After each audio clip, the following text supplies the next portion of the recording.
पढ़ले रे बेटा नहीं ते मास्टर कुटतौ रे।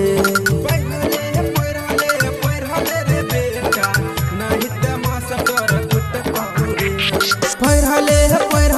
पढ़ले रे बेटा नहीं ते मास्टर कुटतौ रे। बिना पढ़ले रे बाबू कोनो छौरी नहीं पटतौ रे। बिना पढ़ले रे बाबू कोनो छौरी नहीं पटतौ रे।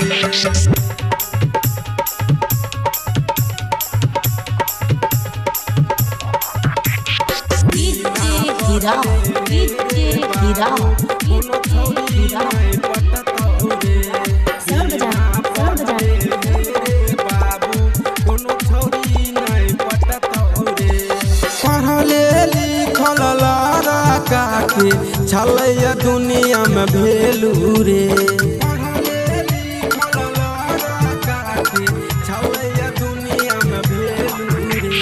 पढ़ले लिखल लड़का के छलैया दुनिया में भेलू रे।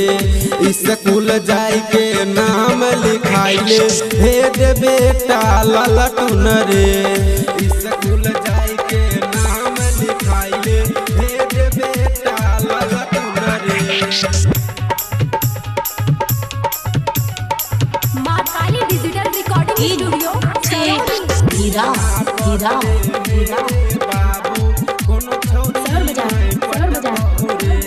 बिना पढ़ले रे बाबू कोनो छौरी नहीं पटतौ रे। यह चलो पढ़ के टाइम नहीं त मौका हुसतौ रे। चलो पढ़ के टाइम नहीं त मौका हुसतौ रे। यह चलो पढ़ के टाइम नहीं त मौका हुसतौ रे। बिना पढ़ले रे छौरा कोनो छौरी नहीं पटतौ रे। बिना पढ़ले रे छौरा कोनो छौरी नहीं पटतौ रे।